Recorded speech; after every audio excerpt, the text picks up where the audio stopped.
Quando o Lula assumiu o país, ele pegou então o país com 70 milhões e depois de 8 anos ele entregou o país com 150 milhões de toneladas de grão.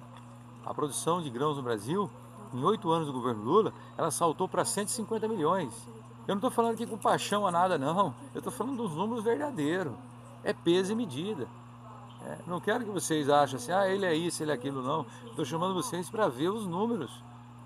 Então, como é que um país desse saltar de 70 milhões para 150 milhões, com todas as forças que nós tínhamos dos equipamentos, de trator, dinheiro disponível, das linhas de financiamento, o país produzia no ano 2002 70.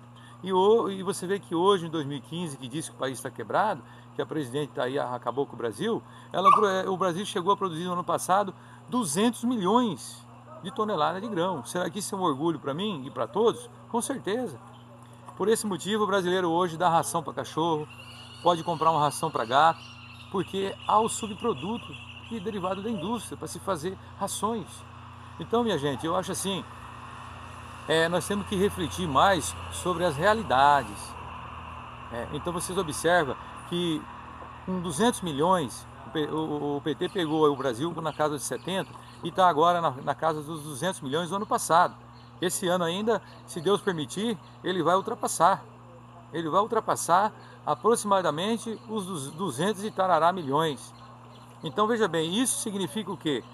Mais matéria-prima para a indústria, mais emprego na indústria. Para produzir esse grão precisa de toda uma cadeia. Você precisa de tratores, equipamentos, isso gera emprego em toda a cadeia, plantadeiras, colhedeiras, transportes, insumos, toda assistência técnica envolvida nessa arte da produção do grão. Mas sem o dinheiro para financiamento, não basta eu ter só a vontade, como muitos que estão trabalhando hoje tinham vontade antes. Podiam ser autoprodutivos há 50 anos atrás, ou há 30 anos atrás, mas não tinha por quê? Porque não tinha as ferramentas. Tinha-se a vontade, mas não tinha as ferramentas. Então vocês observam hoje que dizer que um país está quebrado, a quantidade de caminhões que se encontram na rodovia levando e trazendo cargas é muito grande. Você precisa de uma estrutura muito grande para produzir essa quantidade de grãos. Então, minha gente, eu acho assim, vamos pensar um pouco melhor. Aí vocês aí que estão aí de cima aí nas críticas, infundamentadas, muitas vezes nas perseguições. Hoje tem muitos aí irmãos evangélicos que são perseguidores aí, sem saber o que está acontecendo. Eu estou vendo aí envolvido num ódio tremendo, falando contra o governo atual. Se tem defeitos, tem que ser corrigido. Aonde há erro, há conserto. Agora, falar com base fundamentada. Não pode ser seguidores de homens assim de qualquer forma. A gente está vendo aí pessoas que tinham que ter um conceito melhor quando vai dirigir a sua palavra, se ter mais precaução, estão falando aí coisas que não sem fundamento. Então, a gente observa aí que precisa ter uma visão bastante melhor quanto a tudo, porque o Brasil ele necessitava de chegar nessa casa dos 200 milhões, que nunca na história nenhum presidente colocou ele nessa casa. Isso aí não foi a responsabilidade, como muitos dizem, isso aí foi a Bung, isso aí foi a Cargill que investiu, de jeito nenhum. Não foram eles não, não foram eles não. Necessitou parte de investimentos e alguns setores. Eles sim investiram na construção, em alguma coisa, remodelação, só que na produção, no investimento, tem que ter o respaldo, porque um banco para colocar dinheiro na mão do homem, pelarar a terra, antes de chover e colocar a semente, não é qualquer banco não. Não é Banco Bradesco, não é Banco Itaú que vai dando dinheiro para qualquer um colocar aí na terra dessa forma não, minha gente. Vocês podem saber disso aí.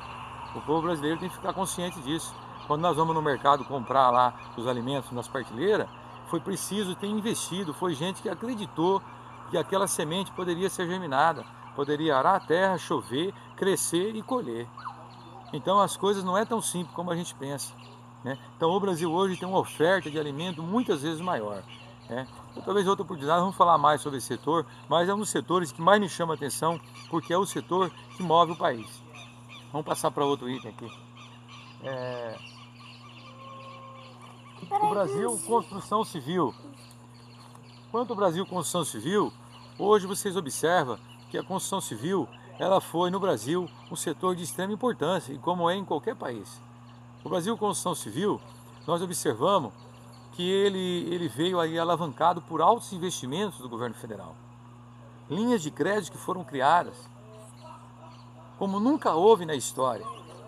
Desafios grandes foram feitos nesse país quanto ao programa de moradia, aos programas de investimentos, de reformas e tudo mais. A construção civil, vocês observam os consumos e a quantidade de lojas de material de construção e de reformas e de construções novas ao redor das cidades e tudo mais. Ela alavancou, foram muitos bilhões nesse setor anual e gerou muito emprego e continua gerando ainda. Então, se vocês observar, a construção civil foi o governo que mais conseguiu colocar linhas de crédito à disposição para a construção civil, em todas as áreas, seja indústria, seja comércio, em todas as áreas. Então, vamos passar para outro aí. A questão da saúde, o pessoal fala que hoje está péssimo, a questão da saúde, a saúde hoje está caótica. Só que eu gosto de ouvir, tenho que ouvir, né? Toda crítica. Só que aí a gente vai ver até onde vai o domínio da causa, né, que ele tem sobre aquela crítica.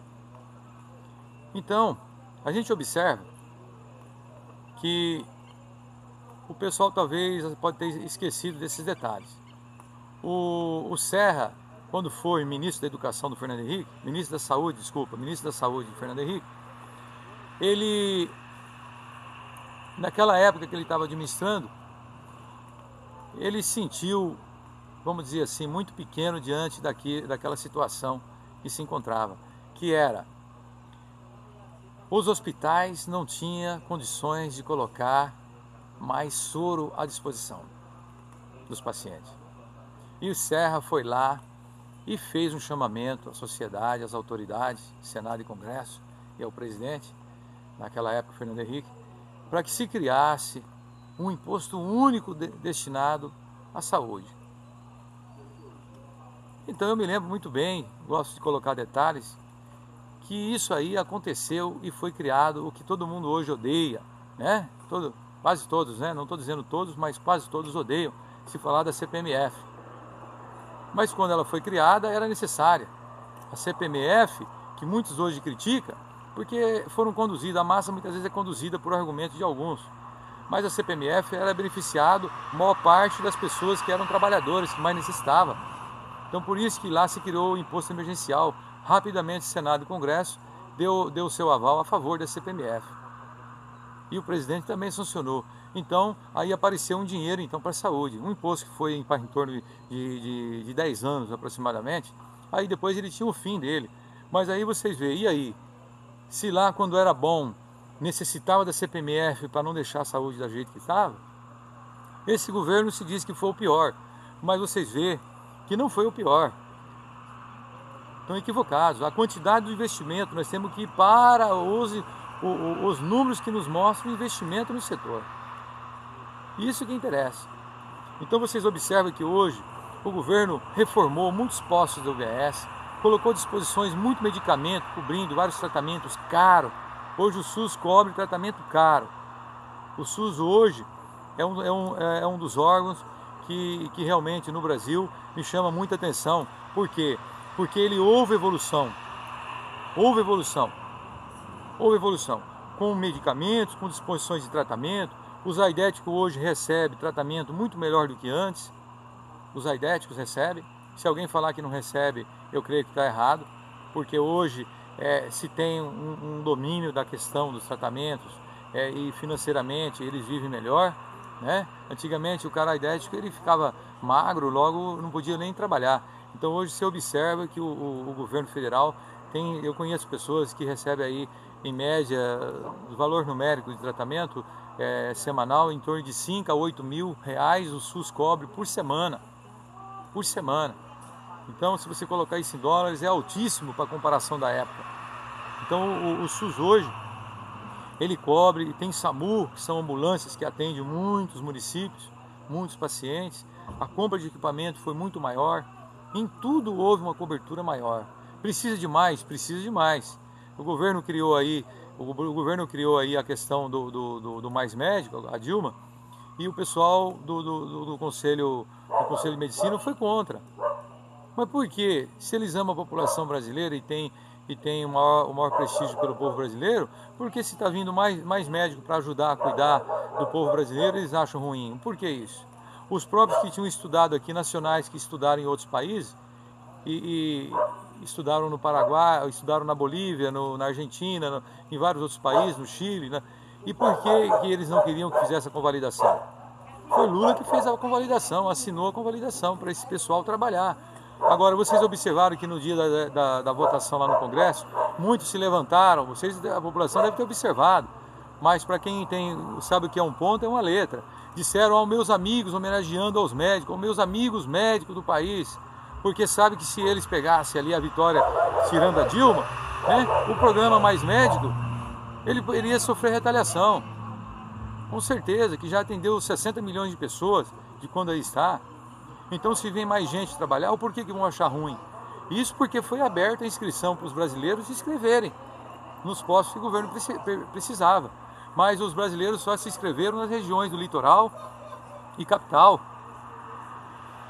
Então não quiseram cobrir os interiores e outras regiões do país mais afastadas, onde não tem conforto para a família. Eles querem região de shopping, regiões onde pode viver bem. Claro, eles vão ganhar dinheiro, eles querem viver bem. Então, vocês observam que eu não estou aqui criticando o médico, não. Tenho a maior admiração por eles. Eu estou criticando a postura. É duas coisas diferentes.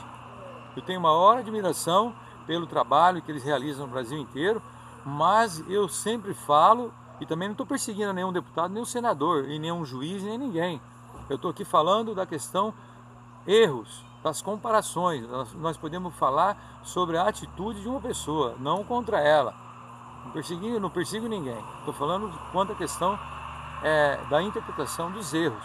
Então, os médicos nossos não podiam ter feito aquilo contra os próprios nacionais que são brasileiros que estudaram fora e contra a vinda de outros colegas médicos internacionais que vieram trabalhar aqui no Brasil. Porque o país tem uma média de 1,6 para cada 1.000. 1,6 para cada 1.000. Agora, onde nós vamos com uma média dessa de 1,6 para cada 1.000, sabendo que a média internacional é 3,8, 3,6.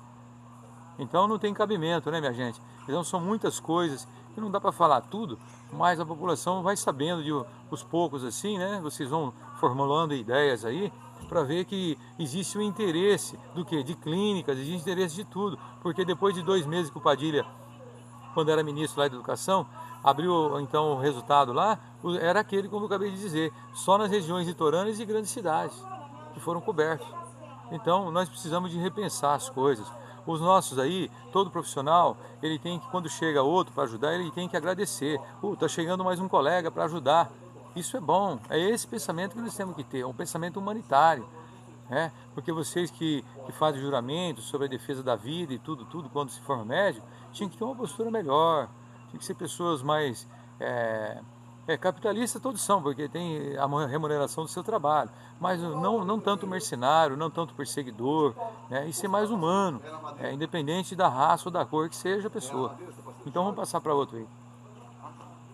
A questão de saneamento, Brasil versus saneamento. O saneamento foi o governo hoje, se vocês vão observar, que mais investiu em saneamento básico. O saneamento hoje, vocês podem observar que houve investimentos bilionários. Você pega as grandes cidades, por exemplo, como Salvador, que era coberto, vamos dizer assim, acho que se desse 30% de saneamento. Você pega uma região muito bonita, uma cidade muito linda, Blumenau, vamos ver o que é saneamento. Em Blumenau, o que era Blumenau lá em Santa Catarina, antes do PT e veio depois do PT. Hoje Blumenau está com quase 70% de rede de esgoto. Então isso, o Brasil inteiro houve investimento no saneamento. Mas a gente sabe que há muitas críticas, porque o déficit do saneamento é muito grande. Então não pode se mostrar o déficit hoje, mas tem que mostrar o quanto foi investido, o quanto foi feito, em números, o que era antes e quanto foi feito.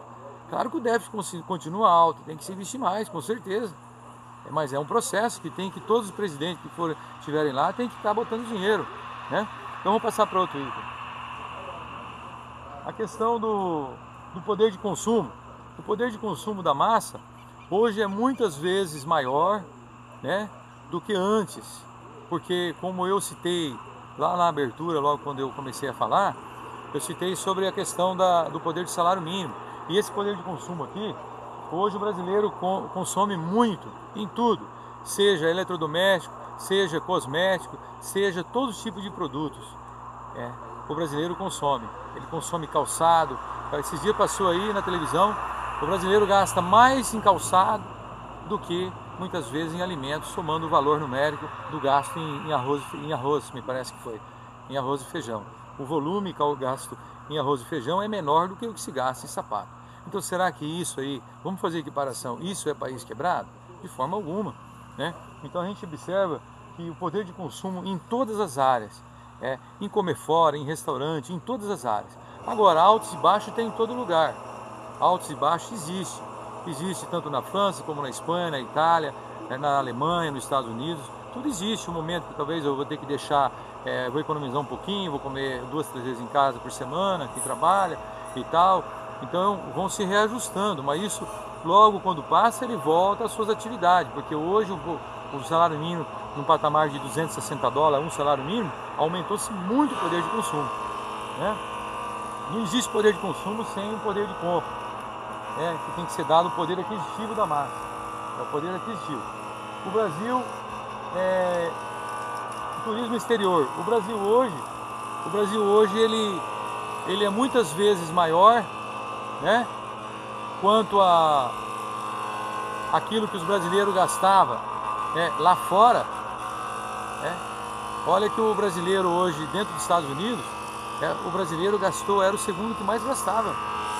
Teve que se criar, vindo dos Estados Unidos, vários embaixadores, para que pudesse vir para o Brasil para emissão de vistos. Então vocês analisam isso, se tem fundamento ou não. Então você observa hoje que o comércio, o turismo exterior no Brasil foi muito grande. Muita gente hoje visitou, muitos brasileiros conseguiram visitar lugares que eles nunca tinham ido antes. Por quê? Porque hoje o preço das passagens, com aquilo que se ganha em dólar, dá mais facilidade de pagamento, e no crediário. Por isso que se apostaram muito. Então, e esse turismo exterior, o que acontecia?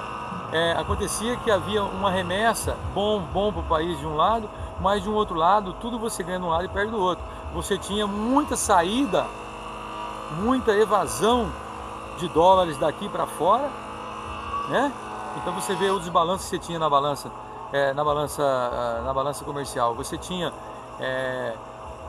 um problema com essa remessa de dólar saindo, através do turismo, do ócio, e eles recebiam esse dinheiro muito fácil, enquanto nós tínhamos que produzir grãos, produzir bens para poder trazer dólar de fora. Então isso aqui, ele tem que se equalizar. Se um país continuar conforme vinha o brasileiro, eu não estou dizendo que ninguém tem o direito de ir para o exterior, muitas vezes vai interpretar isso daí, mas não é isso que eu estou dizendo. Eu estou me referindo que tudo tem o seu tempo, No tempo em que você tem que reduzir, você tem que reduzir. Então você tem hoje um problema você tinha antes um problema com a saída, então muitos brasileiros passaram a gastar um pouco mais aqui dentro do país para poder visitando regiões que não visitavam, e com isso aquece mais o turismo local e gera mais emprego no país, e que esse dinheiro antes ele ia para lá sem gerar emprego no país, e era muitas vezes dólar que a gente tinha que trabalhar para vender comida, enquanto muitos levavam o dólar para fazer turismo, e de um lado é ruim para nós. Então o Brasil agora em rodovias, se você for observar o Brasil em rodovias, o Brasil hoje ele é muitas vezes melhor, Houve muito mais investimento nas rodovias do que antes. Olha, eu conheço rodovias que em certas regiões as árvores iam crescendo e que fechavam as rodovias, você não conseguia passar ali com um caminhão, dependendo da altura, que se saísse fora por exemplo, digamos assim, um pouquinho de excesso, você estava pegando os galhos, Porque ali, aqueles carros onde passavam, iam cortando as rodovias, não tinha acostamento, as placas eram todas estragadas, placas velhas, Você via que não tinha um orçamento como tem hoje, o Ministério do Transporte, investimento em todas as BRs, Estou falando de rodovias BRs, agora os estados também têm que fazer do seu cofre, condições, de tirar dos seus cofres condições para poder investir nas rodovias estaduais. E então, nas rodovias federais, houve muito investimento, muito investimento. E você pode observar que quanto também nas cidades, a Caixa Econômica, investiu muito em pavimentação dos municípios, foi a que mais investiu. Todos os municípios têm dinheiro hoje de pavimentação na Caixa Econômica. Então essa questão aqui de rodovias, não só rodovias, mas pavimentação, também em áreas urbanas, foi o governo que mais investiu, como nunca houve na história. Então, e a gente observa, então, há muita crítica, mas a gente tem que atentar para aquilo que é mais real. A frota de veículos, se você for observar hoje a frota de veículos, a gente tem uma quantidade de veículos cadastrados hoje, como nunca houve na história do Brasil. A quantidade de veículos novos, né? E motos e tudo mais, e caminhões. Então a frota de veículos hoje, você acha que nós poderia, esse governo quebrou o país? Que jeito quebrou o país? Então ele foi o responsável do problema de ter grandes congestionamentos nas cidades onde não existia, em lugares onde não existia. Ele criou esse problema. Por quê? Porque deu muita linha de crédito para as pessoas poderem comprar o seu carro novo, né? Hoje tem muita gente andando pela primeira vez num carro novo. Porque o Brasil antes não tinha condições. E só vou colocar um detalhe, minha gente, os carros normalmente, os carros novos, são algumas marcas talvez não, mas majoritariamente os carros novos, quem põe o dinheiro de investimento no fundo é o governo federal, para que a indústria possa financiar o carro zero. E o carro usado é financiado pelas particulares que tem aí, que visam um mercado já com juro maior, né? Mas o financiamento do carro novo, ele vem das linhas do governo federal, né? É preciso se colocar dinheiro em calção para que a Scania possa vender um caminhão, para que a Volks possa vender um caminhão. Eles não têm condições de fabricar e vender tudo e vender tudo parcelado para as pessoas e pagando a Volks ou a Ford ou a Chevrolet. Eles não têm condições. Então necessita desses veículos terem essas linhas de crédito disponível pelo governo federal. Então o brasileiro hoje se locomove melhor, anda muitas vezes melhor, né? Todo mundo está andando aí, a gente vê com muito conforto, né? Os ônibus hoje, a qualidade dos ônibus são melhor, né? Em tudo hoje melhorou. Não estou dizendo que está excelente, não. Tem muito que se fazer, mas pelo que era o Brasil, o velho Brasil, hoje você tem um novo Brasil, né? Porque não foi mudança, foi transformação. Transformação houve. Então, observa que vamos falar de ferrovias. As ferrovias estavam todas aí, foi privatizada, né? E aí estavam meio sucateadas. Mas o Brasil, para ele poder ter mais concorrência com seus produtos, é preciso baixar o custo da logística, né? E com isso, sem ferrovias, você fica menos competitivo, né? O Brasil, com uma dimensão tão grande, precisa de escoar muito a sua produção. Então, o governo que voltou a reativar a fábrica que estava parada, né? Voltou a fabricar vagões, locomotiva. Então foi esse governo aí que o pessoal disse que foi o governo que quebrou o Brasil, né? Eu estou comentando isso para vocês fazerem as comparações, né? Eu não estou aqui querendo impor nada sobre ninguém, mas vocês fazem a reflexão quanto a essas coisas. Vocês podem ver que os países desenvolvidos, onde ele investe maciçamente, é nas ferrovias.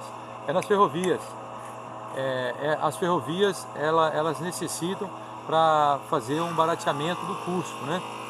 Aí com isso a gente precisa se tornar mais competitivo. Então as ferrovias nunca vai tirar o trabalho dos caminhões. Você pode olhar aonde as marcas de caminhões são fabricadas, seja o Iveco na Itália, seja a Volks na Alemanha, a Mercedes na Alemanha e vários países de origem, a Scania, a Volvo, que é sueca e tudo mais, a Ford americana. Não, nem por isso elas serem dessas origens, diminuiu o número de caminhão ou acabou as fábricas, de jeito nenhum. Existe trens, existe malha ferroviária muito maior, porém os caminhões continuam existindo. Por quê? Porque é necessário.